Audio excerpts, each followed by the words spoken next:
கிறிஸ்துவின் கிறிஸ்தவம், இது வாழ்வின் வழி. Christianity of Christ. This is the way of life. பரிசுத்த ஆண்டவர் இயேசுவின் நாமத்திலே உங்கள் யாவருக்கும் வாழ்த்துக்கள். தேவனுடைய கிருபையும் சமாதானமும் நம் அனைவரோடும் இருப்பதாக. புதிதாக ஒரு அறிவியல் முன்னேற்றம் உண்டாயிருக்கிறது. குறிப்பாக பூமியிலிருந்து சந்திர மண்டலத்தில் சேட்டலைட் வழியாக, அங்கே இருக்கிற கேமராக்கள் வழியாக பூமிக்கு அடியில, சந்திர மண்டலத்தில் இருக்கிற அந்த நிலப்பரப்புக்கு அடியில தண்ணீர் இருக்கிறதா, அங்கே ஏதாவது உயிரிகள் வாழுமா, அப்படி ஆராய்ச்சி பண்றதுக்கு இன்னைக்கு முன்னேறி இருக்கு.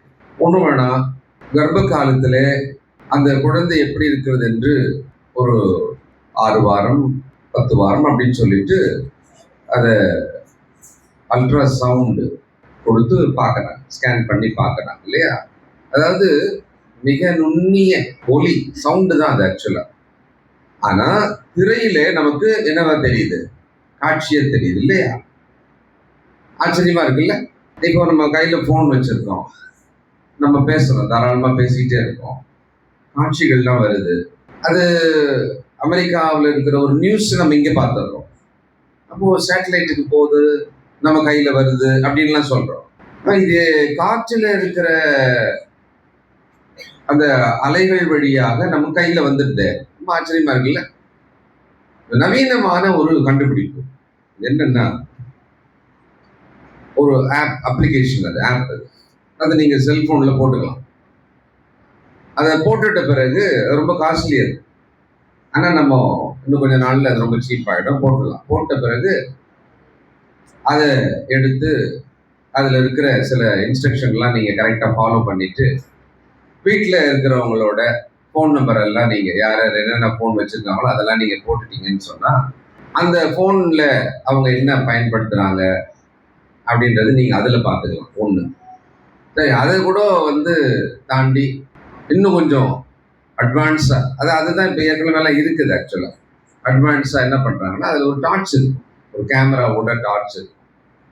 அதை எடுத்து அவங்களுடைய மூளை பகுதியில், மண்டையில் இருக்கிற மூளை பகுதியில் நீங்கள் அதை அடிச்சு வச்சுட்டு கொஞ்சம் நேரம், ஒரு டைம் அதிலே வரும், கொஞ்சம் நேரம் பொறுத்து நீங்கள் பார்த்தீங்கன்னு சொன்னால், அந்த ஆப் வழியாக நீங்கள் உள்ளே போய் பார்க்கும்போது என்னெல்லாம் சிந்திச்சாங்க ஒரு 4 மணி நேரம் 5 மணி நேரம் அப்படின்றது அதில் வந்துடும். புளிய கரைக்கும்னு நினைக்கிறேன் சிலருக்கு. என்னடா இது, சந்திரமண்டலத்தில் போய் எதையாவது பார்த்துக்கிட்டோம், பாலைவனத்துல கீழே தண்ணி இருக்குதான்னு கூட பார்த்துக்கிட்டோம். இப்ப நீங்க நியூஸ்ல எல்லாம் சமீபத்துல பார்த்துருப்பீங்க, ஒரு மிகப்பெரிய ஒரு ஈரானோட உச்சபட்சமான ஒரு தலைவர், ஒரு மதம் அரசியல் எல்லாத்துக்குமே தலைவர் அவர் இல்லையா. அவருடைய வீடு, அவர் இருந்த அந்த மொத்த இடத்தையும் எப்படி அடிச்சாங்க தெரியுமா. அவர் ஆக்சுவலா அங்கிருந்து பூமி கீழே போயிட்டார். 30 மீட்டருக்கு கீழே பூமி கீழே போய் தான் இருக்கிறாரு, அவர் அங்கதான் இருக்கிறார். ஆனா அவங்க அனுப்பின ஒரு மிசைல், அது பூமியின் ஆழத்துக்கு போய் அங்க வெடிச்சு மொத்த வீடியும் அப்படியே பேத்துட்டு வெளியே வந்துருச்சு. அது எப்படி பூமிக்கு கீழே இருக்கிற அந்த மனிதனை லொகேட் பண்ணி இந்த மிசைலையும் அங்க உள்ள போய், இல்ல பிள்ளைங்க அறிவியல் விஷயங்கள்ல நிறைய உங்களுக்கு தெரியும், கடல்லையே உள்ளவே ஒரு அணுகுண்டு அல்லது ஒரு மிசைல் அனுப்புனா அது உள்ளவே போயிட்டு அந்த கப்பலுக்கு அடியில போய் வச்சிடும். அப்படியானால் நம்முடைய இருதயத்துக்குள்ள இருக்கிறது எல்லாம் என்னன்னு பார்க்கறதுக்கு, அந்த யோசனையை பார்க்கறதுக்கு கண்டிப்பா இந்த மாதிரியான ஒரு விஷயத்த இன்னும் கண்டுபிடிக்கல.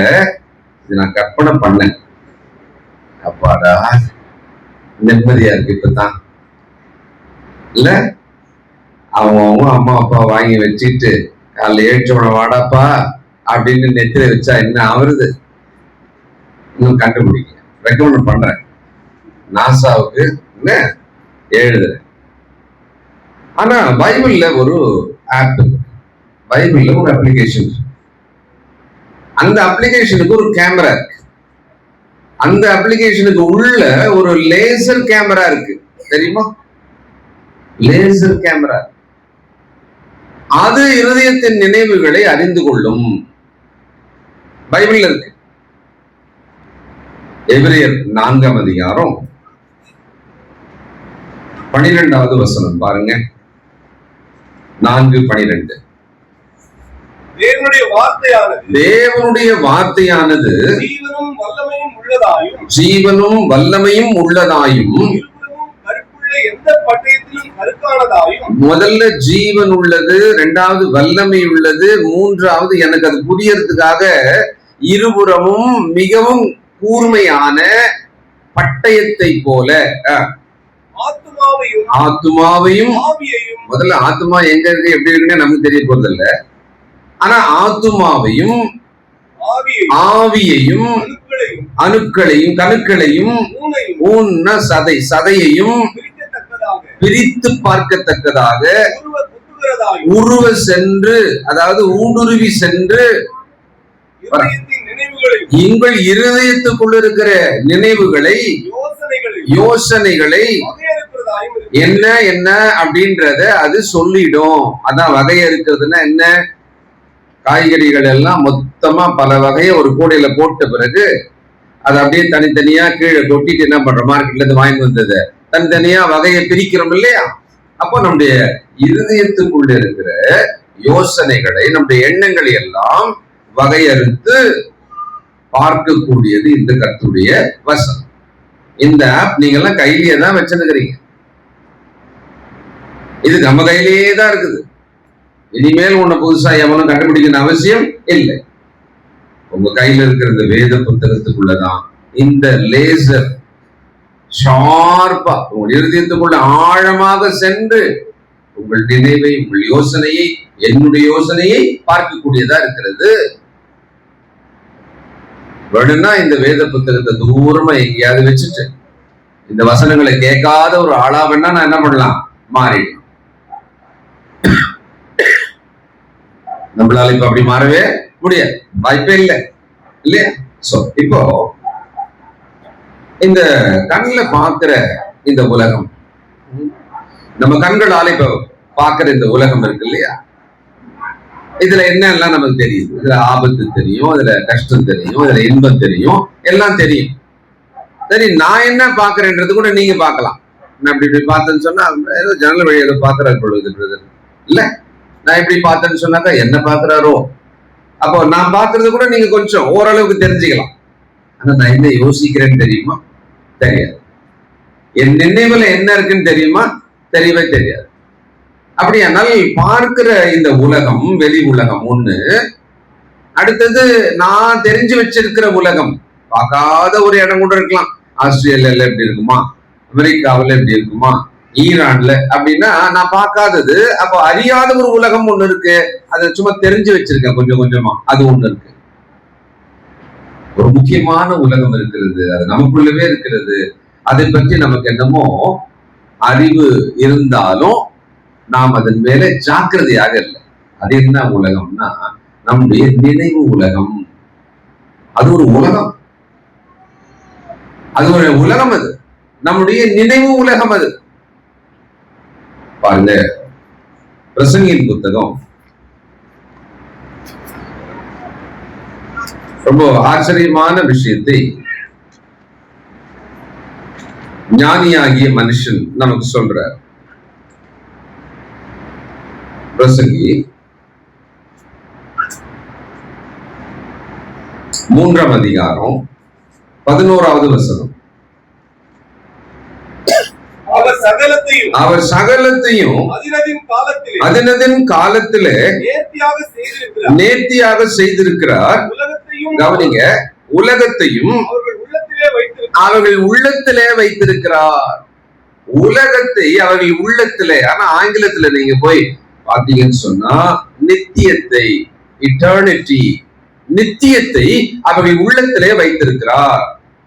அப்ப என்னுடைய இருதயத்துக்குள்ள இருக்கிற விஷயம் நித்தியம் என்ற ஒரு விஷயமாக இருக்கலாம். தற்காலிகமானதையும் நான் உள்ள கொண்டு போய் வச்சுக்கலாம், நித்தியமானதையும் நான் என்ன பண்ணலாம், எனக்குள்ள கொண்டு போய் வச்சுக்கலாம். அப்போ அப்படி ஒரு விஷயத்தை தேவன் இந்த பூமியில வாழுகிற நமக்குள்ள வச்சிருக்கிறார், நித்தியத்தை. அப்ப இந்த நினைக்கும் உலகத்தை பற்றி நாம அக்கறையா இல்லைன்னு வச்சுக்கோமே, அது நம்முடைய ஆத்துமாவை அழிச்சிடும். நான் என்னை மேற்புறமாக சரியா வச்சுக்கிறேன், என்னை அழகாக வைக்க எனக்கு தெரியுது, அல்லது பார்க்கிறவர்கள் கண்களுக்கு முன்பு நான் இப்படிதான் என்னை காண்பிக்கணும்ன்றதெல்லாம் எனக்கு நல்லாவே தெரியுது. ஆனா என்னுடைய நினைவு எப்படி இருக்கணும், என்னுடைய எண்ணங்கள் எப்படி இருக்கணும்ன்ற விஷயத்துல எனக்கு ஜாக்கிரதை இல்லைன்னா, எனக்கு அந்த கவனம் இல்லைன்னா அது மிகப்பெரிய ஆபத்தா போயிடும். ஏன்னா அது ஆபத்தா போயிடும்னா, என் நினைவு உலகம் எனக்கு மட்டும்தான் தெரியும். என் பக்கத்திலேயே ஒருத்தர் இருந்தா கூட அவங்களுக்கு தெரியாது. காலையில நான் உங்களை விஷம் வச்சு கொல்ல போறேன் அப்படின்னா, நைட் நான் உங்க பக்கத்திலே கூட படுத்துன்னு இருப்பேன், உங்களோட பேசிக்கிட்டே கூட இருப்பேன், ஆனா உங்களுக்கு தெரியவே தெரியாது. இன்னைக்கு அப்படித்தான் நடக்குது. ஒருவரை கொலை செய்யும் மனிதன் கூடவே இருக்கிறான், அவனுக்கு தெரியல. அப்படியானால் என்னுடைய நினைவு உலகம் ரொம்ப ஆபத்தானதாக இருக்கலாம், அது ரொம்ப விஸ்தாரமா இருக்கலாம், பெருசா இருக்கலாம். அந்த நினைவு உலகத்துக்குள்ள என்ன வேணாலும் இருக்கலாம். எனக்கு அவ்வளவு சுதந்திரம் இருக்கு, என்னுடைய நினைவு உலகத்துக்குள்ள என்னத்தை வேணாலும் நான் உள்ள கொண்டு போய் வச்சுக்கலாம். அப்போ இங்க நாம தேவனுடைய பிள்ளைகளாக இருக்கும்போது இந்த வெளி உலகத்தின் மேலே கவனமா இருக்கிற நாம் அதுல நம்ம எப்படி நிறுத்தணும், காண்பிக்கணும், மற்றவங்க பார்த்தா என்ன நினைக்கணும்ன்றதுல கவனமா இருக்கிற நான், என்னுடைய நினைவு உலகத்தை பற்றிய எச்சரிக்கை எனக்கு ரொம்ப தேவை. இந்த உள்ளத்துக்குள்ள என்ன நிறைச்சி வைக்கிறோமோ அதுதான் வாய் பேசும். முதல்ல வாயில நான் பேசுறது எத்தனை கோடி வார்த்தையா இருந்தாலும் அது எங்க இருந்து மட்டும்தான் வருகிறதா, என்னுடைய உள்ளத்துல இருந்து தான் வருதான். அப்படி என்றால் நான் என்னுடைய நினைவு உலகத்தை பற்றிய எச்சரிக்கை தேவை. இந்த நினைவுகள் இருக்கு இல்லையா, அது எவ்வளவு மோசமானது, எவ்வளவு பயங்கரமானது அப்படின்றத தேவன் இந்த மனிதனை படைத்த ஆரம்ப காலத்திலே பார்த்துட்டு ரொம்ப வசனப்பட்டார். முதல் உலகமானது நோவாவின் காலத்திலே அழிக்கப்பட்டது. இந்த பூமி முதல்ல அழிக்கப்பட்டது, ஜீவராசிகள் எல்லாத்தையும் 8 மனுஷனை தவிர, கொஞ்சம் ஜீவராசிகளை தவிர மொத்தத்தையும் அழிச்சார். என்ன காரணம்? ஏன் அவர் நல்லதுன்னாரு. முதல் நாள் படைத்தார், நல்லது என்று கண்டார். 2ஆம் நாள் 3ஆம் நாள் இல்லையா, இல்ல நல்லதுன்னு சொல்லிட்டே போயிட்டார். அவர் ஏன் அழிச்சார்? அவர் படைத்தது ஏன் அவர் அழிச்சார்? ஒரே ஒரு காரணம் தான், ஒரே ஒரு காரணம் தான். ஆதியாகமம் 6ஆம் அதிகாரம் 5வது வசனம். இருங்க, இவங்கெல்லாம் படிச்சுட்டு இருப்பானுங்க. இப்ப ஏன் வேகமா எடுக்கிறது இல்ல? படிக்க பார்ப்போம். படிக்க வேணான்னு சொல்லிட்டீங்களா என்ன? அப்படியா? தப்பா படிக்கணும், கொஞ்சம் படிப்பாங்க, நான் பாக்குறேன். மனுஷனுடைய அக்கிரமம் பூமியிலே பெருகினது, அவன் இருதயத்து நினைவுகள் தோற்றமெல்லாம் நித்தமும் பொல்லாததே என்றும் கண்டு. சரி, இப்போ நினைவின் தோற்றம் எல்லாம் பொல்லாதது, சரிங்களா? எவ்வளவு வயசுல இருந்து பொல்லாததா இருக்கும்? எவ்வளவு வயசு நடக்கிற பருவத்துல இருக்கிறத கூட பாக்குறோம். அது அவங்க பண்ற சேட்டை இன்னும் பொல்லாததாக இருக்காது. அது அப்பதான் தத்தி நடக்குது. குடுனா கொடுக்க மாட்டேது, குடின்னு வேணா வருது. அது அப்பா அம்மா குணம் தான், வேற ஒண்ணும் இல்ல. ஏன்னா அந்த குழந்தைக்கு என்ன தெரியும் தான் நம்ம நினைக்கிறோம். ஆனா அப்புறம் நம்ம பார்த்தாலே என்னன்னா பொல்லாதான் இருந்துப்பார். சில பிள்ளைங்க இருப்பாங்க, விளையாடிட்டே இருப்பாங்க, நறுக்குன்னு கெல்லுவாங்க. சில பிள்ளைங்க முத்தம் கொடுக்க ட்ரை பண்ணுவாங்க, கொஞ்சுவாங்க. ஆனா இன்னொரு குழந்தை இருக்கும் பக்கத்துல விளையாடு இல்லையா, அது கிள்ளி மட்டும்தான் உண்டு, அதுக்கு அது மட்டும்தான் தெரியும். ஏன்னா பேரண்ட் அந்த மாதிரி பண்ணதுனால குழந்தை அதை கத்துக்கொள்ள. அப்ப நம்ம பார்க்கும்போது என்னன்றோம்னா பொல்லாதான் இருக்குது சொல்றோம்ல. ஆதியாகமம் 8ஆம் அதிகாரம் 21வது வசனம். சுகந்த வாசனையை கர்த்தர் முகர்ந்தார். அப்பொழுது கர்த்தர், இனி நான் மனுஷன் நிமித்தம் சபிப்பதில்லை, மனுஷனுடைய இருதயத்தின் நினைவுகள் அவன் சிறு வயது தொடங்கி பொல்லாததா இருக்கிறது. அவன் சிறு வயது தொடங்கி, அப்ப சிறு வயதிலிருந்து நினைவுகள் என்னவாகலாம்? பொல்லாததாகலாம். சரி, சிறு வயதிலிருந்தே பொல்லாததாகலான்னு தெரிஞ்சு அதை நாம் மனசுல வச்சிருந்தோம்னா, நல்ல பெற்றோராக நாம் அதுல கவனமா இருந்தோம்னா, அந்த பிள்ளைகளுக்கு நம்ம எக்ஸ்ட்ரா பொல்லாதது சொல்லி கொடுக்க மாட்டோம். ஆனா நம்ம என்ன பண்றோம், குழந்தையா இருக்கும் போது அந்த பிள்ளைங்களுக்கு பொல்லாததெல்லாம் சொல்லி கொடுக்கிறோம், நமக்கே தெரியாம சொல்லி கொடுக்கிறோம். பல நேரம் அப்படித்தான். அம்மா வர அவனை எதுமேன்னு சொல்லு, இப்பதான் 4 வார்த்தை சொல்ல கத்துக்குது. அதுக்கு சொல்லி சொல்ல அவரும் சிரிப்பான், நம்மளும் சிரிப்பன் தான். ஆனா நம்ம என்ன பேட்டர்ன்ல சொல்லி கொடுக்குறோமோ அந்த பிள்ளைங்க என்ன பண்ணுவாங்க, அந்த பேட்டர்ன்ல நாளைக்கு வளருவாங்க.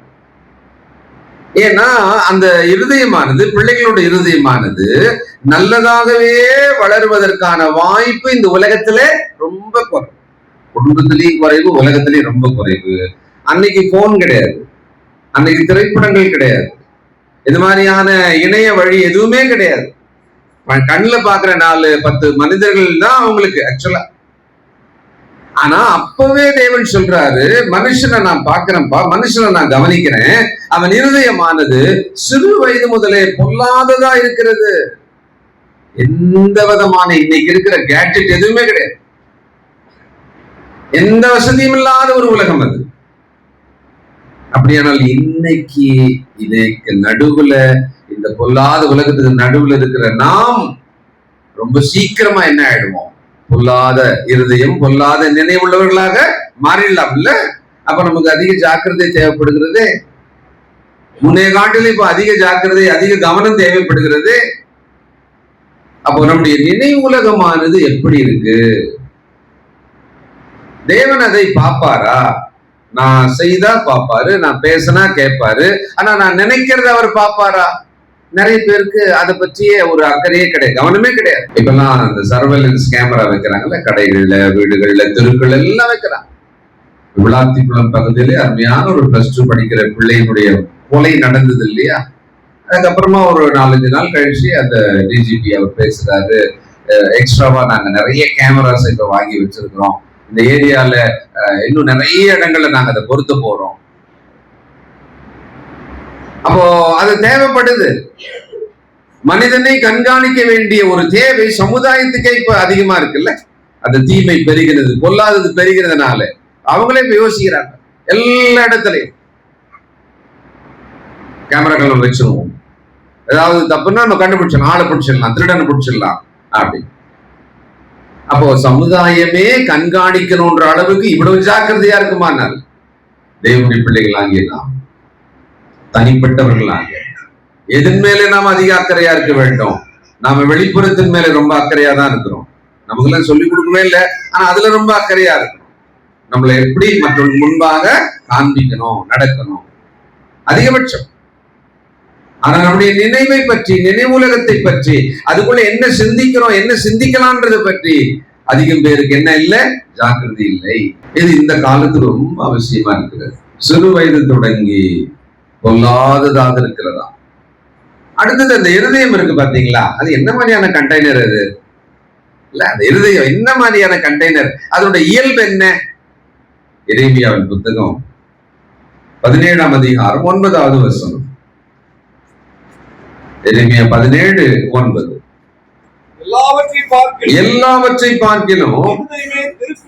எல்லாவற்றை பார்க்கிலும் அது இந்த எல்லாவற்றையும் என்ன லிஸ்ட்னு தெரியல நம்மளுக்கு. ஆனா சொல்லிட்டார், எல்லாவற்றை பார்க்கலும், நீங்க எதெல்லாம் நினைக்கிறீங்களோ அது எல்லாவற்றை பார்க்கலும் இருதயமே திருக்குள்ளதும் கொஞ்சம் கொஞ்சம் கேடு இல்லைங்களா, மகா கேடுள்ளதுமா இருக்கிறது, அதை அறியத்தக்கவன் யார்? அப்போ நமக்கு தெரியவே தெரியாது, ஆனா மகா கேடுள்ளதுன்னு மாத்திரம் அதுக்கு லேபிள் இருக்கு இல்லையா? இப்ப உதாரணத்துக்கு நீங்க இப்ப எங்க இருக்குன்னு தெரியல, ஆனா சொல்றேன், 2 உதாரணம் சொல்றேன்.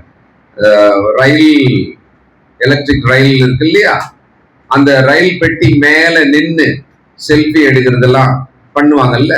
அப்போ அந்த கரண்ட் அவன் தொடவே வேணாம், வேண்டி தூக்கி செல்ஃபி எடுத்தாலே அந்த அலை, அந்த மின்சார அலை வழியாகவே இவன் மின்னல் தாக்கின மாதிரி தாக்கி கருவாடு மாதிரி கீழே விழுந்துருவான். அந்த மாதிரி நியூஸ்ல பாத்துருக்கீங்களா? ஆனா அந்த இடத்துல நீங்க பாத்தீங்கன்னா அந்த அந்த அந்த போஸ்டோ அந்த அந்த எந்த ஒரு வழித்தடங்கள்லயோ பெருசா ஒரு மண்டை ஓடு போட்டு அபாயம் 22,000 வோல்ட், நம்ம வீட்டுக்கு வர்றது 220 வோல்ட், மிஞ்சி போனா 230 வோல்ட், அங்க 22,000 வோல்ட் இல்ல, எத்தனை மடங்கு இல்லையா? டிரான்ஸ்பார்மர்லாம் இருக்கும், அங்கேயும் கூட முன்னெல்லாம் போட்டிருப்பாங்க, இப்பெல்லாம் போடுறது இல்லை, எல்லாம் கவர் பண்ணிட்டான், இப்ப போடுறது இல்லை, பட் இந்த இடத்துல போடுவாங்க அபாயம் அப்படின்னு போடுவாங்க இல்லையா?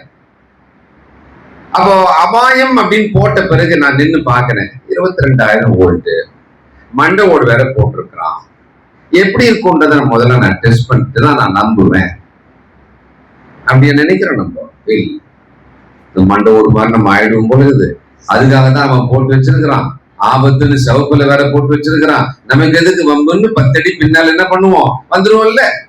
உங்கள் இருதயத்தை பற்றி உங்களுக்கு இந்த ஆபத்து தெரியுமா? நம்முடைய இருதயத்தை பற்றிய ஆபத்து தெரியுமா? அப்போ எப்படிப்பட்ட ஆபத்து அதற்குள்ள இருக்கிறதா? முதல்ல அது என்னதுங்களா? திருக்குள்ளது. திருக்குள்ளதுன்னு என்ன? ரொம்ப தந்திரமானது, ரொம்ப தந்திரமானது. உங்களதான் நான் நினைச்சுக்கிட்டே இருந்த சிஸ்டர், நீங்க என்ன நினைச்சுக்குவீங்க? பரவாயில்ல, நம்மளை பத்தி நினைச்சுட்டே இருந்திருக்கிறாங்க, அதையும் பார்க்கணும்னு நினைச்சேன் நானு. ஆனா உள்ள நீங்க என்னதான் நினைச்சீங்க? மற்றவங்க வாயடிப்பி. ஆனா நீங்க சொல்லும் போது மட்டும் என்னன்னு சொல்லிட்டீங்க? உங்களதான் நான் நினைச்சுட்டே இருந்தேன் சிஸ்டர். எனக்கு தெரியாது நீங்க என்ன நினைச்சீங்கன்னு, எனக்கு தெரியாது. வற்றம் ஒன்றில நாக்கிறேன் பார் இல்ல, 4 கேள்வி எப்படி வேணாலும் நீங்க நினைச்சிருக்கலாம். ஆனா பேசும்போது மாத்திரம் நம்ம எப்படி பேசிடுவோம்? அத என் இருதயம் நல்லது, என் இருதயம் ரொம்ப அழகானது, என் இருதயம் அன்பானது, என் இருதயம் ஆண்டவரை போன்றது அப்படின்னு தான் நம்ம என்ன பண்ணுவோம், அதை பிரசன்ட் பண்ணிடுவோம். ஆனா இருதயம் உண்மையிலே எப்படிப்பட்டதான்? திருக்குள்ளது, மகா கேடு, பொல்லாங்கு நிறைந்தது. சரி, என்ன பிரதர் இருக்கும் உள்ள? அது உள்ள என்னதான் இருக்கும்? கேடு உள்ளதுன்னு பொதுவா சொல்றீங்களே, என்ன இருக்கும் அது உள்ள? என்னெல்லாம் இருக்கும் இல்லையா? அந்த ஒரு மீன் கூட காசிமேட்ல இருக்குது, பார்த்தாக்கா ஒரு 10 வகை மீன் தெரியுது, அது மேல பார்த்தாலே தெரியுது, ஆசையா இருக்குல்ல. அப்புறமா பிரிச்சு பிரிச்சு எல்லாத்தையும் அப்படி கூறு கட்டுறாங்க, பார்த்தா ஒரு 20 வகையா இருக்குது, அவ்வளவு பெரிய கூடையில இருந்து எடுத்தது எல்லாமே. அப்போ அந்த இருதயமானது தந்திரமானது, மகா கேடு உள்ளது, அது உங்களே ஏமாத்தக்கூடியது. நீங்க மற்றவங்களை அதை வச்சு ஏமாத்திடலான்னு இருக்கும்போது அப்படி என்ன உள்ளுக்குள்ள அவ்வளவு இன்கிரீடியன்ட் இருக்கும், என்ன மசாலா உள்ள இருக்கும் அதுக்குள்ள பார்க்கலாமா? மத்தேயு 15ஆம் அதிகாரம் 18 முதல் 20 வசனங்கள். மத்தேயு 15ஆம் அதிகாரம் 18 முதல். வாயிலிருந்து புறப்படுகிறவைகள் இருதயத்திலிருந்து தான் புறப்பட்டு வரும், அவைகள் மனுஷனை அசுத்தப்படுத்தி விடும், தீட்டுப்படுத்தி விடும். எப்படி எனில்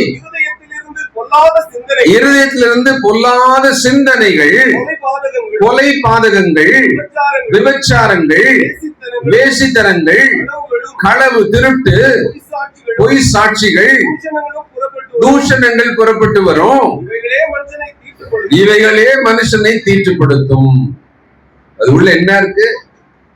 சில நேரங்கள் ஏதாவது சமைச்சு கொடுக்குறாங்க அப்படின்னு சொன்னா நம்ம என்ன இவ்வளவு டேஸ்டா இருக்கு, என்ன போட்டீங்க அதுல கேப்பல்ல, அப்ப நம்ம சொல்லுவோம் இந்த இந்த இன்கிரீடியன்ட்லாம் அது உள்ள போட்டோம் அப்படின்னு.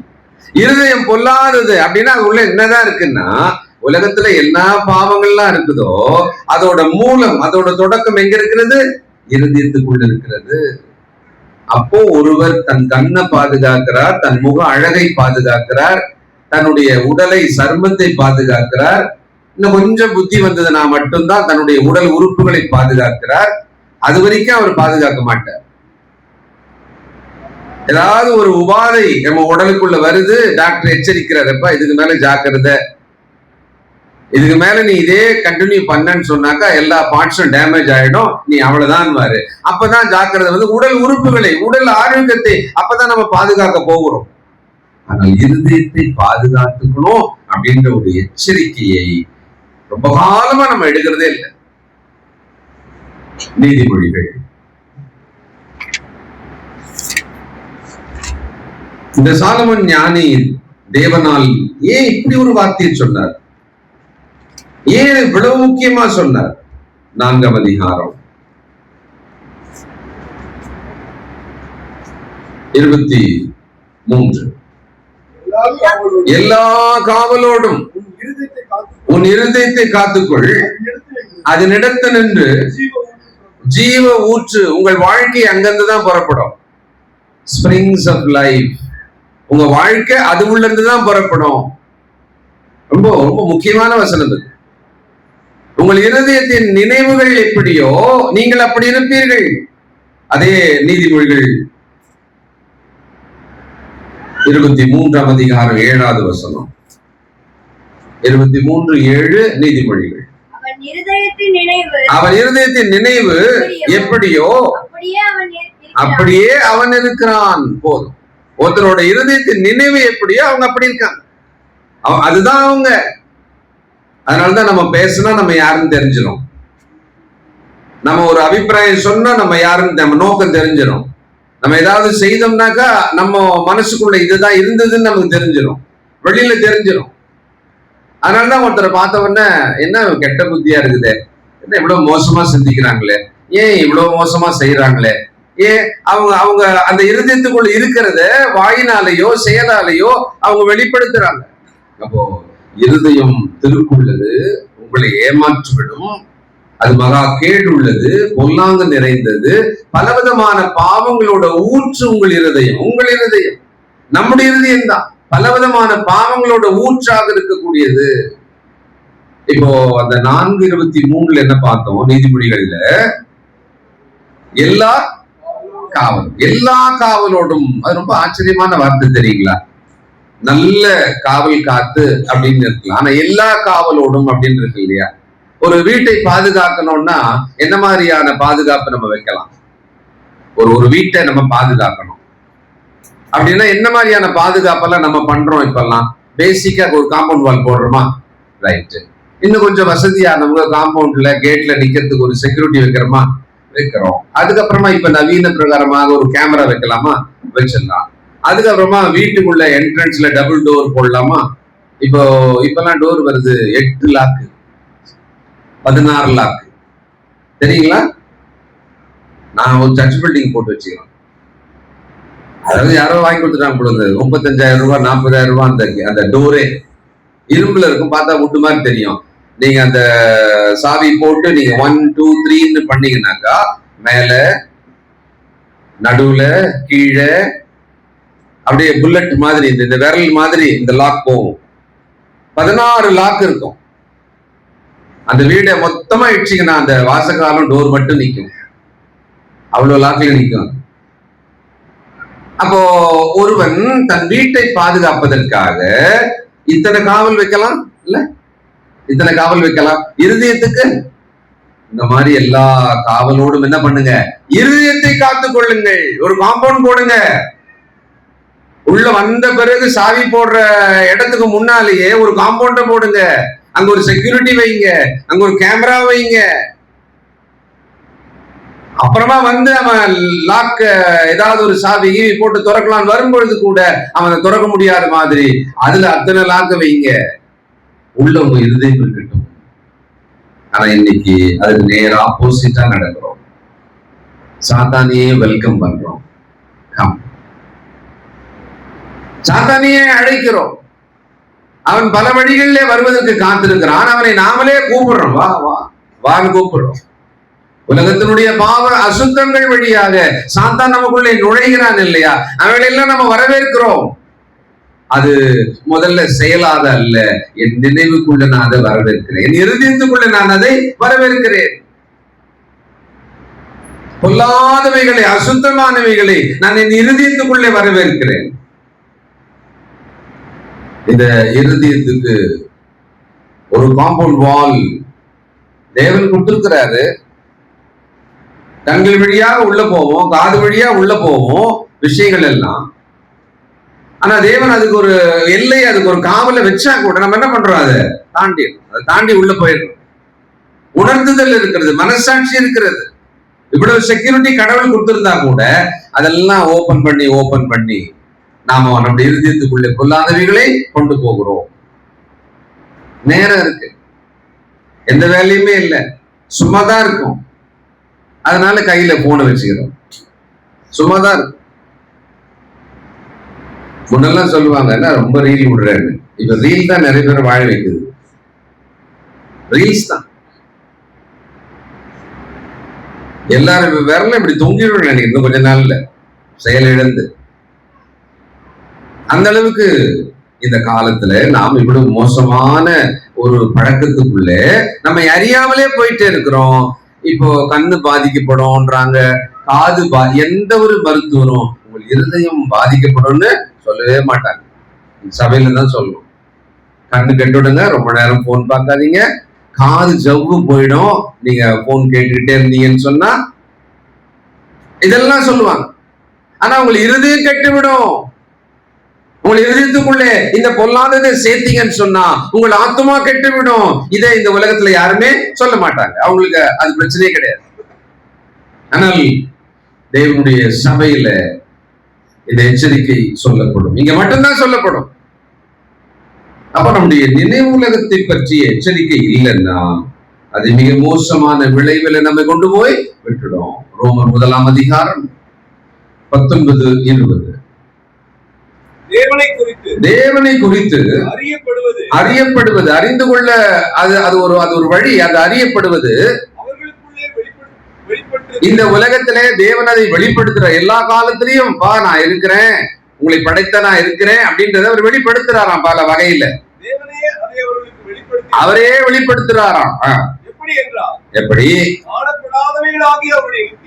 கடவுளை காணவே முடியாது, ஆனா அவருடைய பவர், அவருடைய வல்லமை, தேவத்துவம், அவருடைய தன்மை உலகத்தை அவர் படைச்ச நாள்ல இருந்து அது தெளிவாக எல்லாருக்கும் தெரியற மாதிரி தான் வச்சிருக்கிறாரு. அதனால் அவர்கள் போக்கு சொல்ல இடம் இல்லை. எதனாலே? அவர் படைத்தது மூலமாக. அதை படைத்த தேவன் இவ்வளவு வல்லமையானவர் என்பதை தேவன் சொல்லிக்கிட்டே தான் இருக்கிறாராம், அதை வெளிப்படுத்திக்கிட்டே தான் இருக்கிறாராம். ஆனாலும் அதை பார்க்கவும், அதை பயபக்தியோடு அந்த தேவனோடு கனெக்ட் ஆகவும் இன்னைக்கு விரும்பவே இல்லை.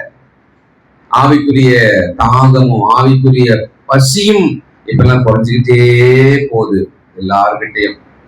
கிறிஸ்தவங்க கிட்ட அந்த ஆவிக்குரிய பசியும் ஆவிக்குரிய தாகமும் அப்படி குறைஞ்சுக்கிட்டே போகுது. இப்பெல்லாம் அதிகமா பசி எடுக்கிறதே இல்லை, இப்பெல்லாம் அதிகமா தாகம் எடுக்கிறதே இல்லை. சரீர பிரகாரமாகவும் நாம் கெட்டு போகிறோம், ஆவிக்குரிய பிரகாரமாகவும் இந்த ஒரு மோசமான நிலைமை நமக்கு வந்து கொண்டே இருக்கிறது. என்ன காரணம்? ஏன் இப்படி இருக்கிறதுன்னு சொன்னா நம்முடைய நினைவுலகத்தை பற்றிய எச்சரிக்கை நமக்கு இல்லை, அந்த ஜாக்கிரதை நமக்கு இல்லை. நினைக்கிறது எவ்வளவு வேணாலும் நினைச்சா என்ன ஆயிட போகுது? நான் நினைக்கிறதுனால உனக்கு என்ன அப்படிதான் கேட்க. நான் நினைக்கிறதுனால உனக்கு என்ன? என்ன பண்ண? நான் எதனா கேட்டேனா? நான் நினைச்சுட்டே இருக்கிறதுனால என்ன? என்னுடைய நினைவுக்குள்ள என்ன இருந்தா உனக்கு என்ன? ஆனா தேவன் எப்படி பார்க்கிறாரு? உன் நினைவுக்குள்ளே பொல்லாதவைகள் எப்பொழுது இருக்குமானால் அந்த பொல்லாதது உன் ஆத்துமாவை கெடுத்து விடுமே. என்னோடு வந்து சேர முடியாதபடிக்கு அந்த நினைவு அதுக்குள்ள இருக்கிறது மட்டுமே உன்னை கெடுத்து விடுமே. சரி, நான் சொன்னேன்ல ஒரு ஆப் ஒண்ணு இருக்குது, கண்டுபிடிச்சா நல்லா இருக்கும் இல்லையா? தேவன் என்ன பண்ணுவாராம்? நமக்கு ஏற்கனவே தெரியும், நம்ம எல்லாம் ஜெபத்துல பயன்படுத்துவோம். உலாவிக் கொண்டிருக்கும் கண்களினாலே அவர் நம்மை காண்கிறார். ஓகே, சரி, பார்க்கிறவர் என்ன பார்ப்பார்? ஆகார் கண்ணீரோடு ஓடினதை பார்த்தார், அந்த பிள்ளை அழுகிறதை கேட்டார். இஸ்ரவேல் மக்கள் எகிப்தில் அடிமைத்தனமாக இருந்த பொழுது அவர்கள் மார்பில் அடித்துக் கொண்டு சத்தமிட்டார்கள், அதை கேட்டார். அவர்கள் கொடுமையை பார்த்தார். சரி, நமக்கு சொல்றாரு 139ஆம் சங்கீதத்துல இந்த மனுஷன் அதை நல்லா புரிஞ்சுக்கிட்டு அந்த புரிதலை நமக்கு எழுதி வைக்கிறார். என்ன எழுதுறார்? 1ல இருந்து, நீர் என்னை ஆராய்ந்து அறிந்திருக்கிறீர், என்னுடன் என் உட்கார்தலையும் எழுந்திருக்கிறதையும் நீர் அறிந்திருக்கிறீர். அப்படியா? எங்கன்னா போய் உட்கார்ந்தீங்கன்னா தேவன் பாப்பாரா என்ன? ஜெயசனா இங்க உட்கார்ந்துக்கிற, திடீர்னு போய் அங்க உட்கார்ற பின்னால தேவன் பாப்பாரா? நீ உட்கார்றத பாப்பாரா? அப்படிதான் போட்டுக்குது இல்ல? எங்க போய் உட்கார்ந்தாலும் பாப்பாரா? உட்கார்தலை பாப்பாருன்னு இருக்கு. சரி, இது கூட பரவாயில்லப்பா, நான் எங்க உட்கார்ந்தா பார்த்தா பரவாயில்ல அப்படின்னு சொல்லலாம். அடுத்தது டேஞ்சர் அவன் சொல்றாரு, என் நினைவுகளை தூரத்திலிருந்து அறிகிறீர். என் நினைவுகளை தூரத்திலிருந்து அறிகிறீர் அப்படின்னா என்னன்னா, தேவன் எங்க இருக்கிறார்? இல்ல வீட்டுல சொல்றாங்க கடவுள் பார்த்துன்னு இருக்கிறாரு, தேவன் உன்னை பார்த்துன்னு இருக்கிறாரு. நான் சொல்லும் போது நான் என்ன நினைக்கிறேன், அவர் எங்க இருக்கிறாரு, அவர் தான் தெரியவே இல்லையே, அவர் தான் பரலோகத்துல இருக்கிறாரு, நான் தான் பூமியில இருக்கிறேனே. அவர் பரலோகத்துல இருக்கிறாரு இல்ல, அவ்வளவு தூரத்துல இருக்கிறாரு இல்ல. ஏரோப்ளேன்ல இருந்து பார்த்தாலே வீடு சின்னதா புள்ளி மாதிரி தெரியுது. பரலோகத்துல இருக்கிறவர் என்ன பார்த்தாருன்னா என்ன தெரிய போகுது? ஒண்ணுமே தெரியாது. அந்த வசனம் சொல்கிறது, தூரத்தில் இருக்கிற அவர் எதை அறிவாராம்? நினைவுகளை அறிவாராம். என் நினைவுகளை அறிவாராம். அப்படியானா என் நினைவுகள் விஷயத்துல நான் எச்சரிக்கையாகத்தான் இருக்கணும், வேற வழியே கிடையாது. என் நினைவுகளுக்குள்ள நான் என்ன வச்சிருக்கிறேன், நான் என்ன நினைச்சுக்கிட்டே இருக்கிறேன், என்ன மாதிரி எண்ணங்களை நான் எனக்குள்ள வச்சு நான் அனுபவித்துக் கொண்டிருக்கிறேன், இல்ல அதுக்குள்ள நான் வாழ்ந்து கொண்டே இருக்கிறேன். வடநாட்டுல 3 பெண் பிள்ளைகள், 14, 13, 12, 3 பெண் பிள்ளைகள், அக்கா தங்கச்சிங்க. அவங்க பள்ளிக்கு போகல சில வருஷமா, கொரோனாக்கு அப்புறமா. போனே உலகம், அந்த போன் உலகத்துக்குள்ளவே போனாங்க. அந்த போன் அவங்க நினைவுலகத்துக்குள்ள போச்சு. கொரியாவின் நிகழ்ச்சிகளையே பார்ப்பாங்க. அந்த ஃபேண்டசி உலகத்துக்குள்ளவே அவங்க சஞ்சரித்தாங்க. பார்த்தாரு, கண்டிச்சு பார்த்தாரு, அம்மா சொல்லி பார்த்தாங்க, பிடிக்க வச்சாங்க போன. அந்த இரவு பிள்ளைகள் முடிவு செய்தார்கள், 4வது மாடியிலிருந்து 3 பிள்ளைகளும் கீழே விழுந்து சென்றார்கள். 3 பிள்ளைகளும், அக்கா தங்கச்சிக்கு 3 பேருமே. ஒருத்தருக்கு கூட மாற்று கருத்து வரலையா? வரக்கூடாதா? ஒருத்தர் கூட அதுல போராடி அவங்க யோசனை பண்ணி கேட்டிருக்க கூடாதா? அந்த ஒரே 4 பிள்ளைகள், குடும்பத்தை சேர்ந்த 4 பிள்ளை, அந்த அதுல பையன் ஒருத்தன், அவன் தப்பிச்சிட்டான். 3 பெண் பிள்ளைகள், 13, 14, 12 வயசு. அவங்க நினைவு உலகம் என்னாச்சு? அந்த கற்பனை உலகத்துல என்ன போச்சு? அவங்க பார்க்கிற காட்சிகள் எல்லாம் உள்ள போன உடனே அந்த காட்சி உலகத்துல அவங்க நிஜ உலகம்னு வாழ ஆரம்பிச்சிட்டாங்க. அவ நினைவு உலகம் எவ்வளவு தூரத்துக்கு பயங்கரமானதுன்னு சொன்னா, அந்த நினைவுலகத்துக்குள்ள சதா என்ன இருக்கிறதோ அதை நாம் எதுவாக மாற்ற முயற்சிப்போம்? நிஜமாக மாற்ற முயற்சிப்போம். இதுதான் பிரச்சனை. ஏன் கடவுள் அந்த எச்சரிக்கை கொடுக்கிறாரு? ஏன் அதுல ஒரு எச்சரிக்கை கடவுள் கொடுக்கிறாருன்னா, அந்த நினைவுலகத்துக்குள்ள என்ன இருக்கோ அதை ஆட்டோமேட்டிக்கா நம்ம என்ன பண்ணிடுவோமா? பேசவும் அதை செய்யவும் கொஞ்ச நாள்ல நம்ம முயற்சி பண்ணிடுவோம். அதனாலதான் நம்ம நினைவுலகத்தை பற்றி எச்சரிக்கை நமக்கு ரொம்ப தேவைப்படுது. சில வசனங்களை நாம் வாசிப்போம். சங்கீதம் 66:18. சங்கீதம் 66. என் இருதயத்தில் அக்கிரம சிந்தை கொண்டிருந்தேனானால் ஆண்டவர் என் ஜெபத்தை கேட்க மாட்டார். என் இருதயமானது அக்கிரம சிந்தைகள் இருக்குமானால், ஜெபம் பண்ண தெரியுது, ஜெபம் பண்றோம், ஆனா இன்னொரு பக்கம் என் இருதயத்துக்குள்ள இருக்கிற சிந்தனையை பற்றி நானு அக்கறையா இல்லை. அக்கிரம சிந்தை. 2 பேர் ஜெபம் பண்ண போனாங்க தேவாலயத்துல. ஒருவன் தாழ்ந்து மார்பில் அடித்து ஜெபம் பண்ணான், இன்னொருத்தன் பெருமையாக, அகந்தையாக, பொறாமையாக ஜெபம் பண்ணான். அக்கிரம சிந்தை இருந்தது. அவன் அதே சிந்தையோடவே தான் விடுக்குவான். தன்னை தாழ்த்தினவன் தேவனால் நீதிமானாக்கப்பட்டான், ஆசீர்வதிக்கப்பட்டான். இவ்வளவு டிஃபரன்ஸ் இருக்காங்க. நீதிமொழிகள் 21 27வது வசனம். நீதிமொழிகள் 21:27. அருவருப்பானது துர்ச்சிந்தனையோடு செலுத்தினால் தேவனுக்காக நாம் செய்யற எந்த ஒரு செயலாக வேணா நான் பார்ப்பேன். வெளியில என்னால வேணா அதை பார்க்க முடியும். நீங்க என்ன செய்றீங்களோ கர்த்தருக்காக அதை நான் வெளியில மட்டும்தான் என்னால பார்க்க முடியும். உங்கள் இருதயத்துக்குள்ள துர்ச்சிந்தனை இருக்குமானால் அதை தேவன் பார்ப்பார். துர்ச்சிந்தனை இருக்குமானால், அப்போஸ்தலனாகிய பவுல் பிலிப்பியர் 1 அதிகாரத்துல சொல்றாரு, எனக்கு துன்பங்கள் பெருக வேண்டும் என்பதற்காக நிறைய பேர் போயிட்டு சுவிசேஷம் சொல்றாங்க அப்படின்ற. ரொம்ப ஆச்சரியமா சொல்ற. என் மீது பொறாம எனக்கு இன்னும் கொஞ்சம் அடி வாங்கணும்னு சொல்லிட்டு அவங்க அங்க சுவிசேஷம் சொல்றாங்களா, பரவாயில்ல எப்படியாவது ஆண்டவரை பத்தானே பேசுறான் அவன் அப்படின்னு சொல்லி. ஒரு சின்ன குழந்தை காலிங் பெல் அடிக்கிறதுக்கு கீ அடிக்க ட்ரை பண்ணோம்ல, அவன் ரோட்ல போற ஒருத்தரை கூப்பிட்டு என்ன அடிக்க முடியல அப்படின்னு சொல்லிட்டு அவன் அடிப்பான். என்ன நீ அப்படின்னு சொல்லிட்டு காலிங் பெல் அடிச்சிருவான். அடிச்ச உடனே குழந்தை திபுன்னு ஓடி போயிடும். அப்புறமா உள்ள இருந்து வர்றவன் இவனை அடிப்பான். இந்த மாதிரிதான் நீ 20 நாள் அடிச்சுருக்கிறியா, 1 மாசமா நீ தான் அடிச்சுருக்கிறியா அப்படின்னு சொல்லிட்டு. அப்ப அந்த குழந்தை என்ன பண்ணுச்சு, இவன் அடி வாங்கறதுக்காக அந்த இடத்துல ஒரு சின்ன டிராமா பண்ணிச்சா இல்லையா? மனிதராக நாம் இந்த மாதிரி செய்யறோம். பிறருக்கு துன்பம் வரும்படியாக நாம் என்ன செய்கிறோம்? அப்போ துர்ச்சிந்தனையோட நாம் செய்தால், கடவுளுக்குரிய செயல்பாடுகளை துர்ச்சிந்தனையோட செய்தால், பொறாமையினால் செய்தால் எப்படி இருக்கும்?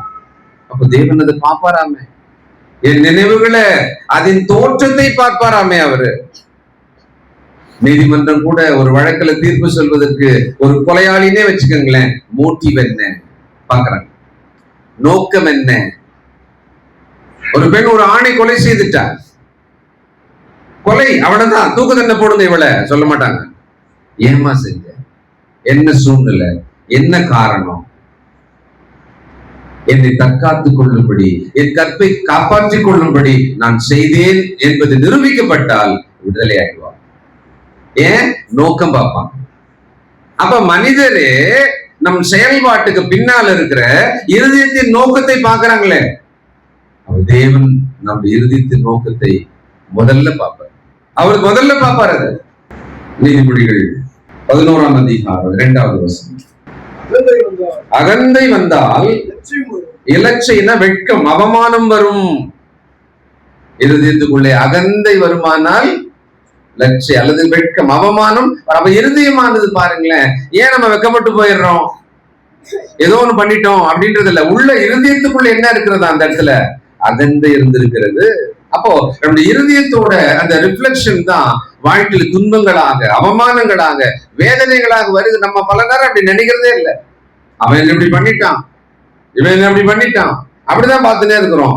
நான் ஏன் இந்த துன்பத்தை அனுபவிக்கிறேன், ஏன் எனக்கு இந்த துன்பம் வந்தது? அப்ப என்னுடைய இருதயத்திலே தவறு இருக்கிறதா? என்னுடைய இருதயத்தின் தவறுனாலே நான் இதை வரவழைச்சேன்னா என்னுடைய வாழ்க்கையில நம்ம கவனிக்க வேண்டியிருக்கே. நம்முடைய நினைவு உலகம் சுத்தமாக பாதுகாக்கப்பட வேண்டியது. சாத்தானுக்கு எதிர்த்து நில்லுங்கள், அவன் அவளது உங்களை விட்டு ஓடி போவான். சாத்தானை வரவேற்பீர்கள், ஆனால் அவன் தன் ஃப்ரெண்டு 7ஐயும் கூட்டிட்டு உள்ள உட்காந்துக்குவான். அப்படித்தானே? பெருக்கி சுத்தமா இருக்கு வீடு அப்படின்னு சொன்னா நான் வெல்கம் பண்றேன் அந்த சாத்தானை. 7 பிசாசுகள் தன்னிலும் பொல்லாதவைகளை அழைத்து கொண்டு என்னுடைய வீட்டுக்குள்ளே வந்து இருப்பேன். நான் அசுத்தத்தை விரும்புகிறேன். என் நினைவுலகத்துக்குள்ளே அசுத்தம் இருந்தா ஒண்ணும் பிரச்சனை இல்லை, அதுதான் நீங்க எல்லாம் பார்க்க முடியாது இல்ல. ஒரு ஸ்திரியை பார்க்கிறேன், நான் இச்சையோட பார்க்கறது எப்படி உங்களுக்கு தெரிய போகுது? தேவனை பார்க்கிறார், நான் பார்த்து சொல்றதே. அப்படி நீ பார்த்தீங்கன்னா உன் இருதயத்துக்குள்ளவே விபச்சாரம் செய்து விட்டாய் என்று நான் எழுதிருவேன் பண்ற. பயங்கரமா இருக்குல்ல? ஒருத்தரோட பொருள் நல்லா இருக்கு, அழகா இருக்குன்னு பாக்குறேன், திருடலாமான்னு நான் யோசிக்கிறது உங்களுக்கு தெரியாது, ஆனா சும்மா பாக்குறேன்னு தெரியும். ரொம்ப நல்லா இருக்கு அப்படின்னு சொல்லுவேன், அப்ரிஷியேட் பண்ற மாதிரி உங்களுக்கு தெரியும். ஆனா நான் என்னன்னு ஏன் அப்படி சொன்னேன், நான் எப்படி நினைச்சு சொன்னேன், கொஞ்சம் அசந்தாப்புல அவர் இருக்கும்போது நான் என்ன பண்ணுவேன், அதை எடுத்து ஓடி போயிடுவேன். அப்ப நம்முடைய இருதயத்தின் யோசனைகள் என்னெல்லாம் வருது, நம்ம இருதயத்துக்குள்ள என்னெல்லாம் வச்சிருக்கிறோன்றதன் மேல நாம இப்ப ரொம்ப கவனமா இருக்கணும், ரொம்ப கவனமா இருக்கணும். ஏன்னா நம்முடைய நினைவு உலகம் நம்முடைய நித்தியத்தோட தொடர்புடையதா இருக்கிறது, நம்முடைய நித்தியத்தோட தொடர்புடையது. எரேமியா 17ஆம் அதிகாரம் 10வது வசனம். எரேமியா 17:10. கர்த்தராகிய நானே ஒவ்வொருவனுக்கும் அவனவன் வழிகளுக்கும் செய்கைகளின் பலனுக்கும் தக்கதை கொடுக்கும்படிக்கு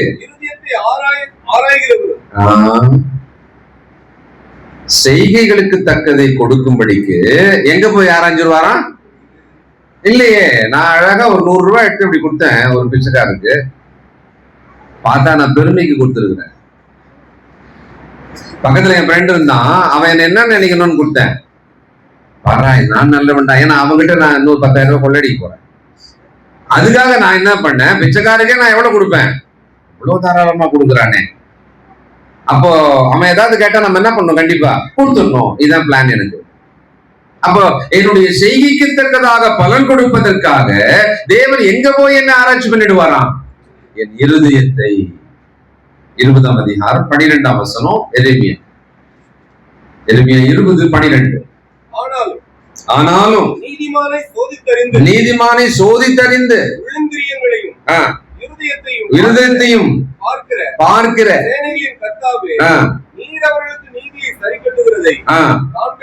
காண்பேனாக. யாரை சோதிக்கிறாரா? ஏன் துன்மார்க்கனை சோதிக்கலாம் இல்லையா? சில நேரங்கள்ல டிக்கெட் செக் பண்ண வருவாங்க ட்ரெயின்ல. நம்ம டிக்கெட் எடுக்க மறந்துட்டு தப்பித்தவரே ஏறிட்டோம், டைம் ஆயிடுச்சுன்னே வச்சுக்கோங்களேன். ஆனா நம்ம ரொம்ப டீசென்டானவங்க தான், இது வரைக்கும் அந்த மாதிரி பண்ணதே கிடையாது. அப்போ கேட்கிறவங்க அப்படி கேட்டுட்டு நம்மளை விட்டுட்டு பக்கத்துல கேட்டுட்டு போயிட்டாருன்னு வச்சுக்கோங்க, நமக்கு எப்படி இருக்கும்? பரவாயில்லையே, நம்ம பார்த்தா அவங்களுக்கு தெரிஞ்சிருக்கு, நல்லவங்கன்னு அவங்களுக்கு தெரிஞ்சிருக்கு. ஆனா இன்னொரு நாள் நேரம் நம்மளை கேட்டாருன்னு வச்சுக்குவோம், எப்படி இருக்கும்? என்ன இன்னைக்கு திருட்டுமொழியில இருக்கிறோமோ இல்ல, போன வாரம் பக்கத்துல இருந்த பிடிச்சாரு, அப்ப எனக்கு டிக்கெட் எல்லாம் என்ன பிடிக்கல. அப்ப நம்ம நல்ல தோற்றமா நல்லா தெரியணும்னு நான் நினைச்சேனே, ஆனா இப்ப நேரா என்ன பார்த்துட்டு நேரா என்ன பிடிச்சிட்டாரு. நான் ரொம்ப நல்லவன் தானே, என்ன எப்படி கேட்டாரு அவரு, என்ன எப்படி கேட்டாரு? சில நேரங்கள்ல சகோதரர்கள், உங்களுக்கு ஒரு அனுபவம் இருக்குமான்னு எனக்கு தெரியல. நீங்க ஒரு பொது இடத்துல போறீங்க, அப்படி பேசிக்கிட்டே இருக்கிறீங்க. கொஞ்ச நேரம் பேசிட்டே இருந்ததுக்கு அப்புறமா ஒருத்தர் சொல்றாரு, உங்ககிட்ட பேசிட்டே இருந்த அந்த யாரோ நபர் சொல்றாரு, நான் உங்களை இன்னும் நினைச்சேங்கன்ற. பிரபுபால் வேற பார்த்து சொல்றாரு, உங்களை இன்னும் நினைச்சேங்கன்ற. உங்களுக்கு எப்படி இருக்கும் அது? சரி பாவம் தெரியாம சொல்லிட்டான் அப்படி நினைக்கவே மாட்டீங்க. முதல்ல நீங்க என்ன தெரியுமா நினைப்பீங்க, அப்ப நான் இந்துவாக தெரிந்தேனா, நான் ஒரு கிறிஸ்தவனாக தெரியலையா, யோசிக்குமா இல்லையா? பாருங்க, அந்த சின்ன மெல்லிய விஷயம்தான் அதனுடைய உணர்வுக்குள்ள ஒரு சின்ன வலியை உண்டாக்குதில்லை. அவர் தெரியாம கேட்டிருப்பார். அது ஒண்ணுமே கிடையாது, அது ஒண்ணுமே கிடையாது. ஆக்சுவலா நீங்க ரொம்ப சரியாதான் பேசுறீங்க, நீங்க ரொம்ப சரியாதான் நடந்தீங்க. ஆனா அந்த ஒரு கேள்வியை கூட நம்மளால என்ன பண்ண முடியல, அதை தாங்கி அதை ஜீரணம் பண்ணி. ஆனா அத மனசுக்குள்ளவே எனக்கு அப்படி இருந்திருக்கு. இதே இன்னொருத்தர் பாக்குறாரு, கேட்கிறாரு, என்ன பேசுறாரு, வயசு சொல்றாரு, ஒரு 40 இருக்குமான்றாரு. எனக்கு எப்படி இருக்கும், நாளெல்லாம் குதிப்பேன், வீட்டுல எல்லாம் சொல்லுவேன். இப்ப தெரிஞ்சவங்க எல்லாம் போன் பண்ணேன், ஒருத்தன் கேட்டான் 40 வயசுன்னு கேட்டான்பா, என்ன 40 கேட்டான் என்ன. அப்போ ஐ லுக் சோ யங் அப்படின்றல்ல, இதே மாதிரிதான் அது கூட. என்ன கிறிஸ்தவன் நம்ம அடையாளம் கண்டுபிடிக்கலையே நான் பேசுறதுல, யோசிக்கிறோம் இல்ல.